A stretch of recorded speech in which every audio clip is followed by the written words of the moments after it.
ইহুদি দেশ, যে দেশে ইতিমধ্যেই এক চোখওয়ালা একটা বাচ্চা হয়েছে, যেটা নিয়ে পুরা নেট তোলপাড়। তাহলে এটা কি কিয়ামতের আলামত? দাজ্জাল কি তাহলে কি বেরিয়ে গেছে? দাজ্জাল আসলে কি?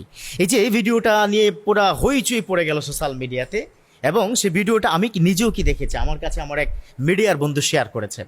সেটা হচ্ছে বাচ্চাটা শুয়ে আছে, ঠিক নাকটা একটু মোটা, চোখে মানে কপালের ঠিক মাঝ বরাবর চোখ আছে।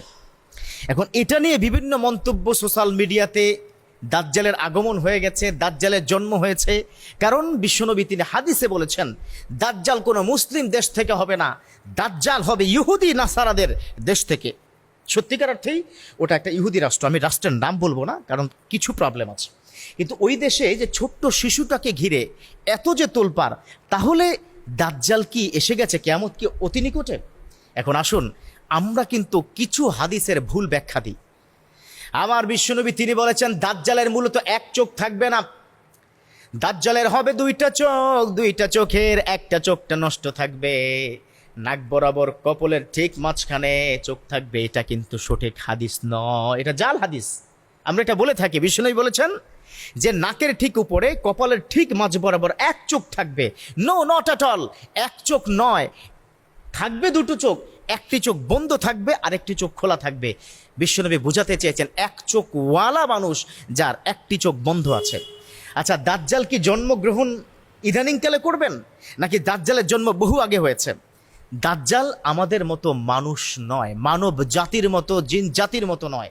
আল্লাহ পাক পৃথিবীতে যে জাতি তিনি পাঠিয়েছেন, আল্লাহ নিজে বলেছেন, ওয়ামা খালাকতুল জিন্না ওয়াল ইনসা ইল্লা লিয়াবুদুন, I have created mankind and jinnkind only for worshipping me. আমার ইবাদতের জন্য মানব এবং জিন জাতিকে আমি বানিয়েছি, সৃষ্টি করেছি। তাহলে দাজ্জাল কিন্তু না মানুষ না জিন, এটা একটা ভিন্ন প্রক্রিয়ার আল্লাহর পক্ষ থেকে আরেক সৃষ্টি, আজীব সৃষ্টি। এখন বিষয়টা হচ্ছে, দাজ্জাল কি ইহুদি রাষ্ট্রে ইদানিংকালে জন্মগ্রহণ করেছে? নো, হাদিস অনুযায়ী দাজ্জালের জন্ম আজকে নয়, আমার বিশ্ব নবীরও জন্মের, ইভেন অনেক নবীদেরও জন্মের অনেক আগে আল্লাহ পাক এই দাজ্জালকে নির্ধারণ করেছেন। কিয়ামতের পূর্বে দাজ্জাল বের হবে, এবং দাজ্জালকে তারা ঈসা মসির পুত্র হিসাবে কি ধরে নেয়। ইহুদিরা জানে যে দাজ্জাল হচ্ছে তাদেরকে রক্ষা কবচ হিসাবে কাজ করবে। এখন আসুন, দাজ্জাল রক্ষা কবচ যে করবেন, তাহলে ওই ভিডিওটা আসলে কি? পরবর্তীতে এই ভিডিওর আবার আরেকটা ভিডিও কি প্রকাশ পেয়েছে যে না, ইহুদিরা ইদানিংকালে দাজ্জালের মতো করে হাদিস অনুযায়ী তারা পুতুল বানাচ্ছে রাবারের, একদম অ্যাজ ইট ইজ মানুষের মতো। এটা বানিয়ে তারা তার ঘরে রাখে, এটা তাদের রক্ষা কবচ। তারা জানে শেষ মুহূর্তে ঈসা আলাইহিস সালাম, ইমাম মাহদী আলাইহিস সালাম ইহুদিদেরকে বেধড়ক পিটাবে, তাদেরকে সারা বিশ্ব থেকে নিশ্চিহ্ন করবে।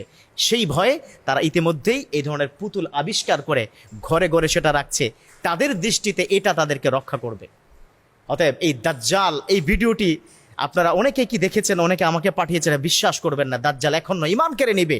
দাজ্জালের সৃষ্টি বহু আগে, but Dajjal is ready to catch, to fight against a Muslim. মুসলমানদের বিরুদ্ধে কিন্তু তারা ফাইট করার জন্য প্রস্তুত। অতএব দাজ্জাল ইদানিং নয়, দাজ্জাল বহু আগে থেকে আল্লাহ সৃষ্টি করেছেন ইমান বাঁচানোর ক্ষেত্রে। আমি ভাবলাম যে মিম্বর থেকে কথা বলা দরকার। অতএব সাবধান থাকবেন, ইমান চোররা বিভিন্নভাবে ইমান চুরি করার চেষ্টা করছে। আল্লাহ বুঝার তৌফিক দান করুক, আমিন।